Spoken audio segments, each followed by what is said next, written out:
I am Dr. Ali Chaudry. Please join me on a tour of the personal library of Dr. Robert Crane. Assalamu alaikum wa rahmatullahi wa barakatuhu. We are visiting with Dr. Robert Crane, a well-known Islamic scholar who is the co-author of the book that he and I are writing together. The title of the book is going to be The Whole Truth About Islam. And our goal is to present Islam, an enlightened understanding of Islam, with a very comprehensive approach, so that a book that can be used for college courses.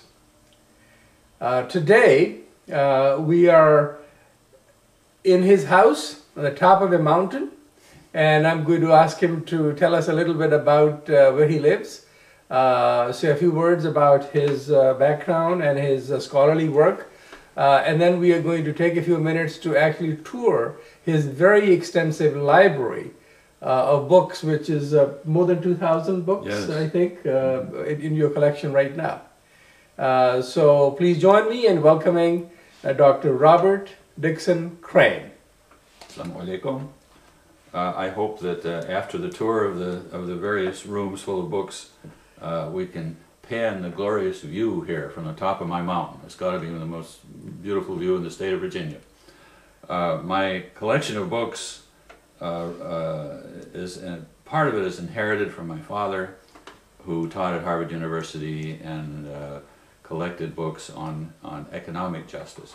I've always been interested in justice as a paradigm or framework of thought, as distinct from raw power in order to combat chaos as a framework of thought. So just about all the books here address the issue of justice and addresses movements that have relied on power rather than on justice. For example, I have a couple of shelves just on Nazism and the underground movement against Nazism, which I studied at some length when I was even a teenager. The same thing downstairs, both in Russian and in English and German, is a bookcase just on communism, the dialectics, the philosophy of communism, and how it's been translated into basically supporting totalitarian movements around the world. In the last 40 years, I've been interested primarily in movements around the world that promote justice rather than power, but some of which have been perverted to pursue power at the expense of justice. And this includes a lot of the radical movements among Muslims. So I have a lot of books on that. In fact, that is one of our biggest challenges in writing this book. Yes. Is to present a view of Islam to the rest of the world that is true to the essence of Islam and reflects the history of peaceful coexistence with people of all faiths.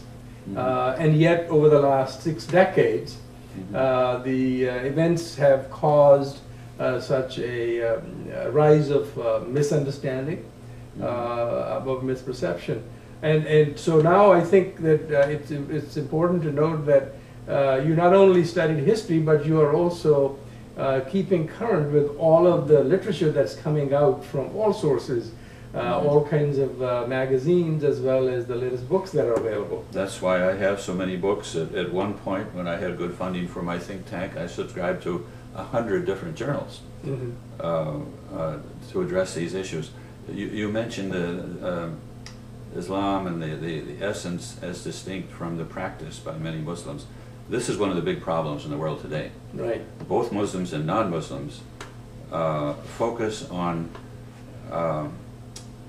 action by Muslims that does not reflect what the scholars of Islam traditionally have said is the essence of Islam. As a matter of fact, some scholars very recently, just in the last year, have followed a new track saying that there is no essence of Islam. Islam consists exclusively of Muslims who want to pursue power as an ultimate purpose. And since there's no essence of Islam, and Islam does not exist, in their view, therefore there's no such thing as Islamic justice or Islamic jurisprudence.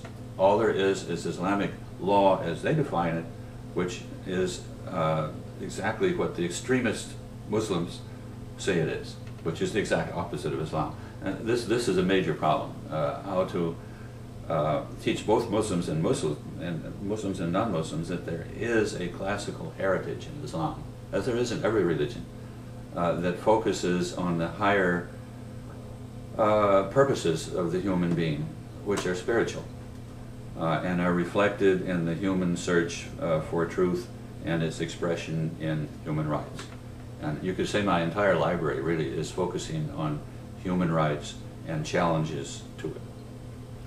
Well, that's one of the things that we want to explore today, the extensive library that you have, and how we are leveraging your extensive knowledge and background in the study of Islam, and especially this highly intense study of justice as the essence, and moderation in Islam.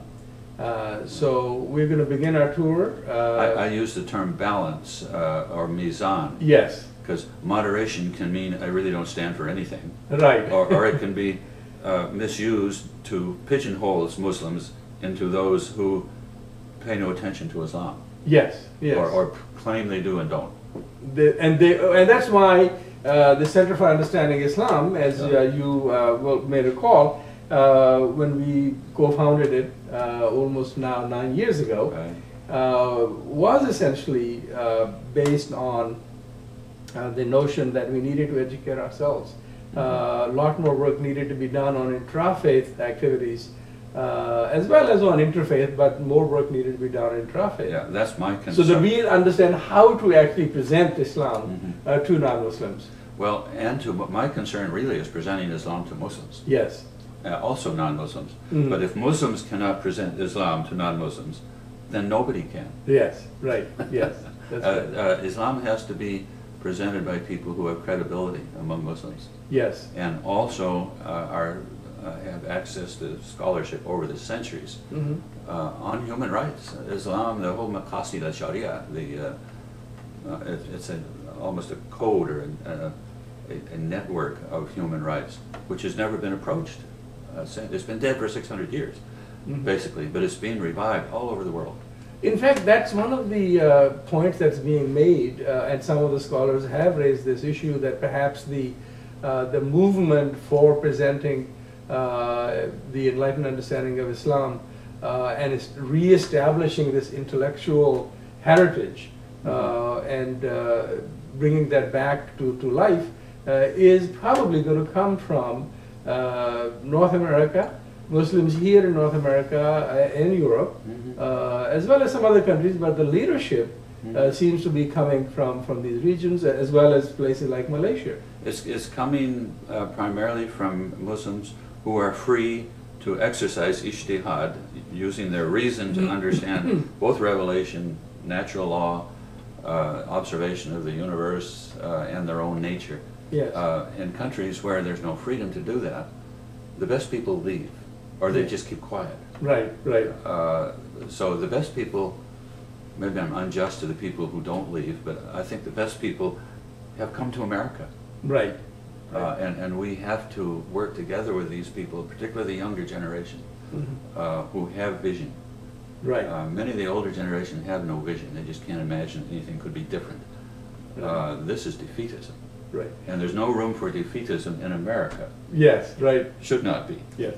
Well, looking at the other side of the coin, one of the dilemmas that I feel that we have been facing is the neocons and people who have been attacking Islam, knowing the history over the last 1429 years, where Muslims, non-Muslims have lived together. Jews, Christians, and Muslims have lived in peace and have prospered together. Having that long history is all being overlooked by the so-called intellectuals in the neocon movement and others who are attacking Islam, and have co-opted some of the former Muslims, you might say, or people who are disaffected. Or sometimes so-called moderate Muslims. Or moderate Muslims, as they might call themselves, or progressive Muslims. Progressive Muslims. So I guess one of the things that we need to understand is how best to have a dialogue with that group as well, in a way that we can establish a foundation for understanding Islam in its true essence, without the polemics, without the mixing up of actions by some Muslims in the name of Islam, but really un-Islamic actions, and separating that from what the true faith is. So I guess our challenge is to get the intellectual to recognize that, rather than simply just throw all of that away and say Islam is, essentially violent, or does not respect others. There's a group of, I'm not even sure whether I should call them scholars, but professional experts on Islam who are knowledgeable, and they go through all the texts and so forth and select extremist statements, right, which may be completely bogus, but they're accepted sometimes by Muslims, yes, and say this is Islam. Mm-hmm. And so the extremist Muslims agree with them. Mm-hmm.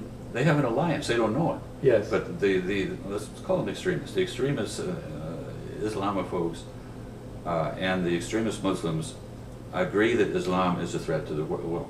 Agree that Islam is violent. It would be much better if these people who are concerned about extremism among Muslims, as we are, would make an alliance with us in order to show that the extremists among the Muslims are un-Islamic, rather than demonizing Islam. Right. By picking all the extremist statements. Right. They should emphasize the enlightened teachings of the great scholars of Islam as a means to counter the extremists. Counter the extremism within the Muslim community. Within the Muslim community. Yes, exactly. Rather than support them by agreeing with them. Right, exactly. Okay. Well, very good. Then let's begin the tour of your library. Mm-hmm.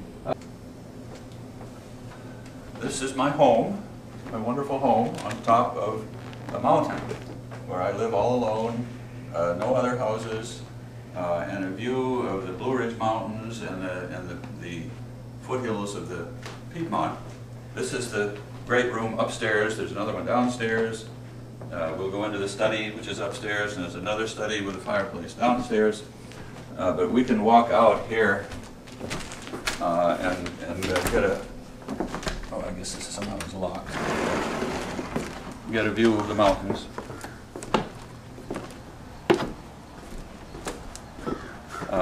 We can start over here, I guess. Okay. And then just go around.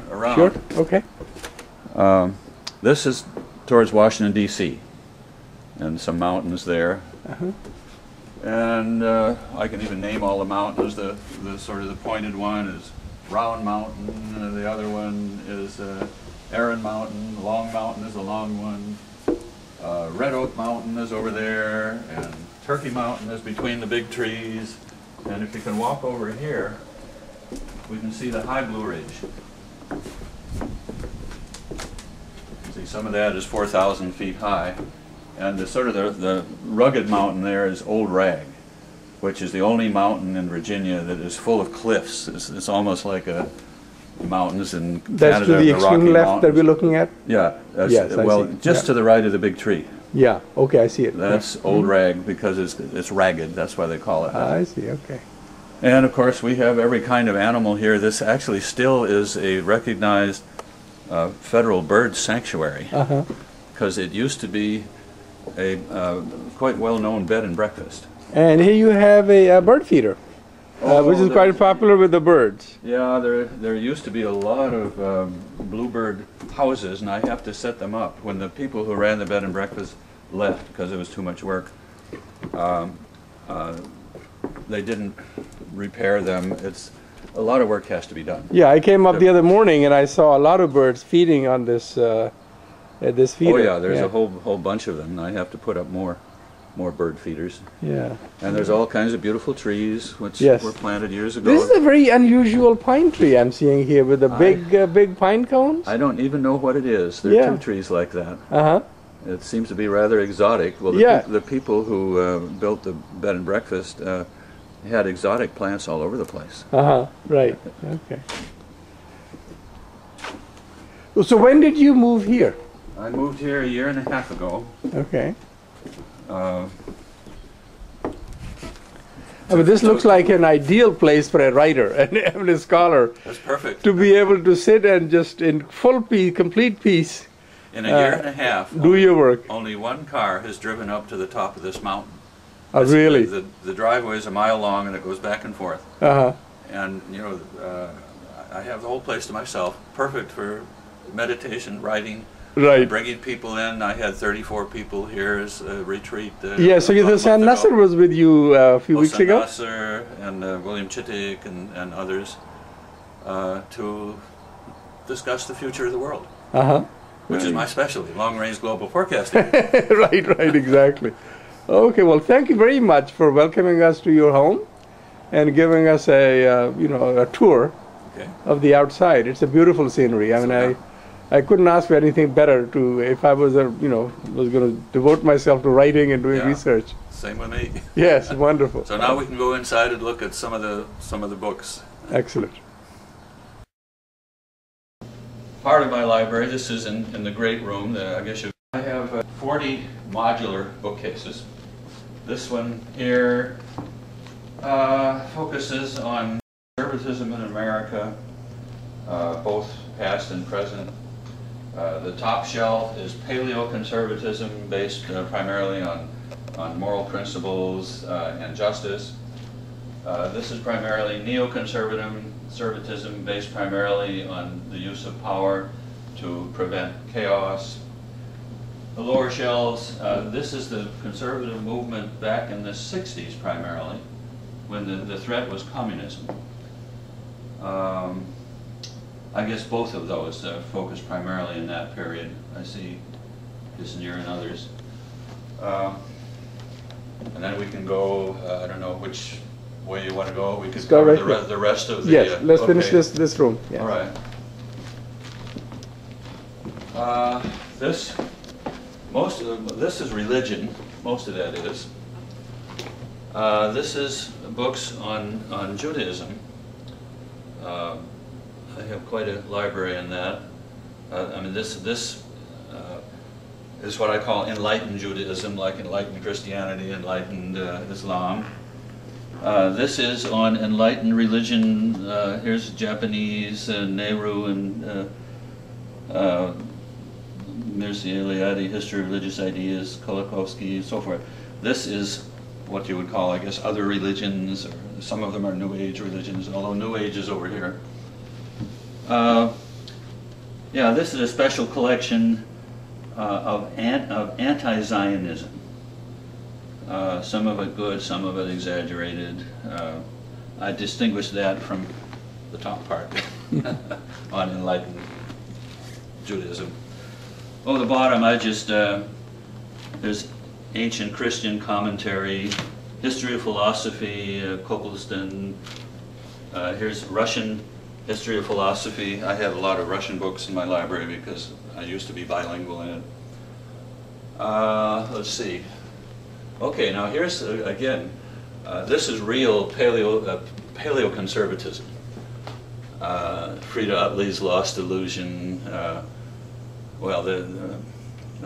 Strauss-Suppé's Protracted Conflict. And I also see a book in blue cover on the first one. This is one of my books, yeah. Yes.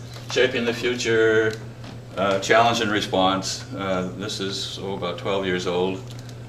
I've written 3 books since then, but I haven't published either of them. I've been waiting to do more scholarly work. This is Christianity. I guess this is all Roman Catholicism, as a matter of fact. St. Augustine, Jacques Maritain, Thomas Merton, Hans Kung. These are some of the great leaders. This is also Catholicism. Théâtre de Chardin, Meister Eckhart, and so forth. Some of these are old. Here's the political philosophers, social philosophers, philosophers of science, speculative philosophers. This is Western thought. This is Protestant thought, some of the best in Protestant thought, including Templeton, the humble approach, who's head of the Templeton Foundation and sponsors the biggest prize in the world for people who are combining religion and science. Okay, now here we get to, this is futurology. These are books about the future of the world. Megatrends. Well, somewhere in here I probably have Herman Kahn's book, in which I worked on. The year 2000, Herman Kahn and Tony Weiner, I was there when they were writing that book, helped a little bit. Even Alvin Toffler's The Third Wave. These are all, oh, yes, yes. These are all forecasting the future of the world.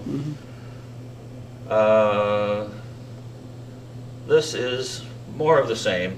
And you have a book, I see the title begins with Afghanistan and Soviet Union, the next shelf. Down here? On the left there. Over here? Right here, no, the left in the lower shelf. Oh, okay, this is a whole shelf on Afghanistan. Afghanistan, I see. Well, this is The Afghanistan. Afghan War and the Soviet Union? Some kids have moved these books back. When I had 34 people here, 34 children. That's all Afghanistan. Yeah. That was one of my specialties almost 20 years ago.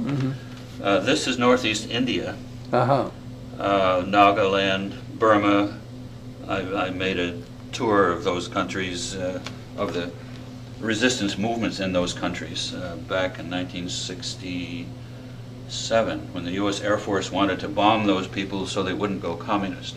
I see. And I demonstrated that they were taking arms from the communists, but if we bombed them, they would go communist. And so we didn't bomb them. That's one of the accomplishments I can claim. I stopped the bombing of those people.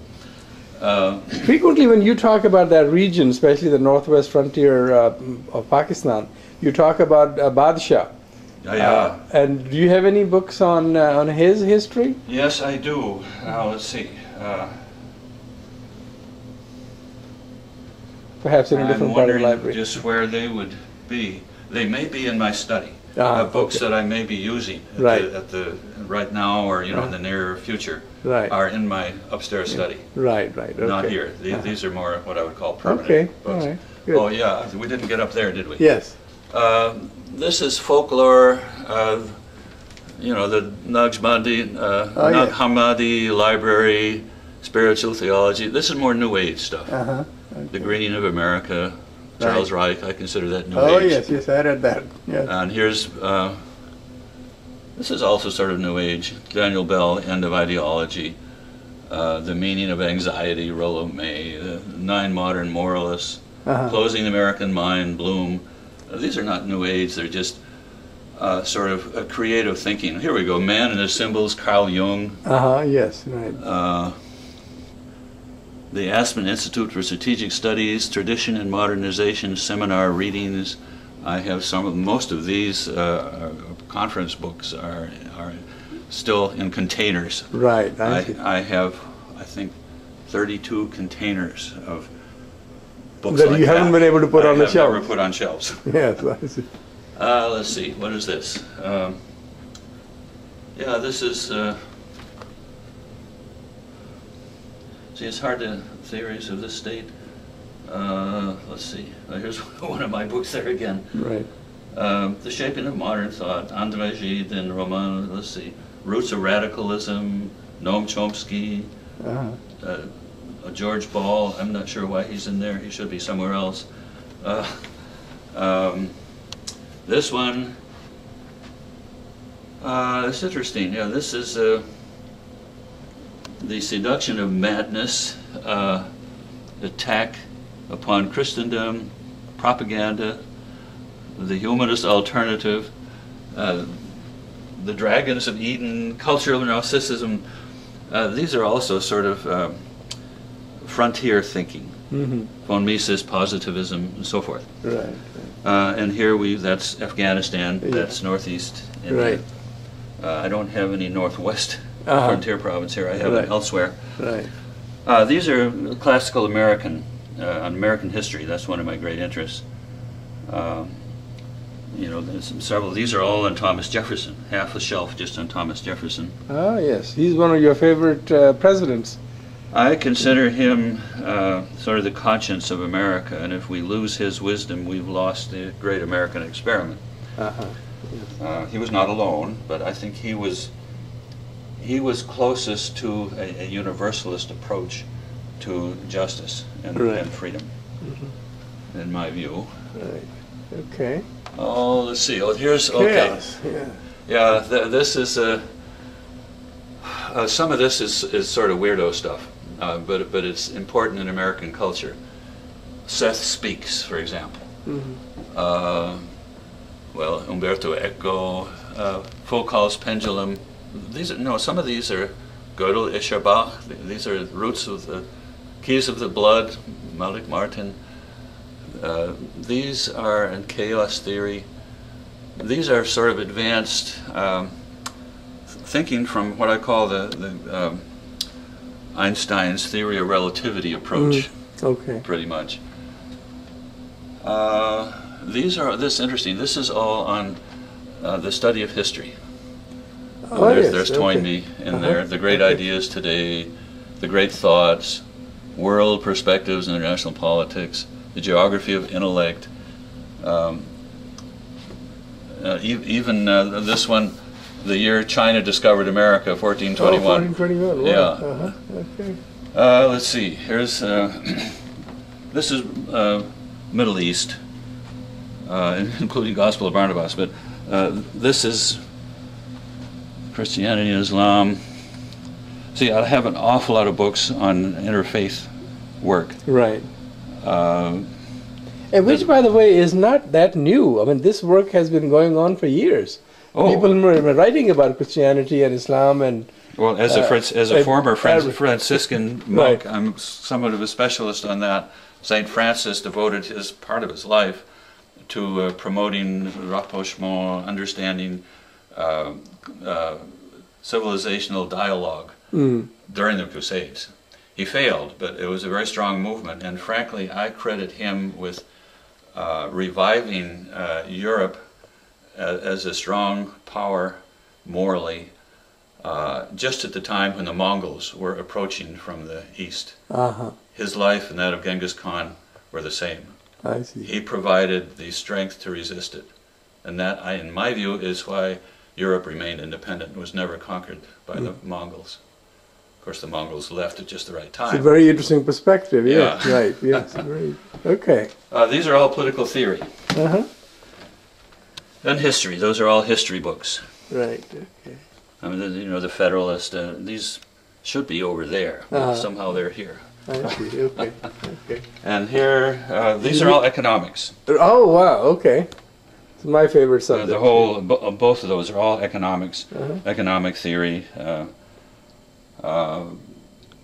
These books are all on how to perfect institutions so that the economy will function to broaden ownership of wealth rather than concentrate it. Now, over here we have, this is some of my older collections. Go ahead. These books are all on the underground against the Nazis. Well, both of these are on the underground against the Nazis. And that was one of my, I wrote a book in 1948-49 on the underground, the spiritual dynamics of resistance against the totalitarian state. But I never published it because I thought I wasn't competent to do it. Somebody who participated in it should have. Why not Vietnam? Yeah, this is mainly Communism and Revolution, the School of Dictators, Ignacio Silón. This is part of the work against communism. I see. This is interesting, history of Freemasonry. Oh yes, I see. And these are anti-Zionist. These are mainly extremist anti-Zionism. I mean, there's Lilienthal, the Zionist connection. I don't know whether you want to call him an extremist, but he in my view, was exaggerating problems. Right. This is left over from the bed and breakfast. Oh yes, I see. Okay. Now this is all the German underground again.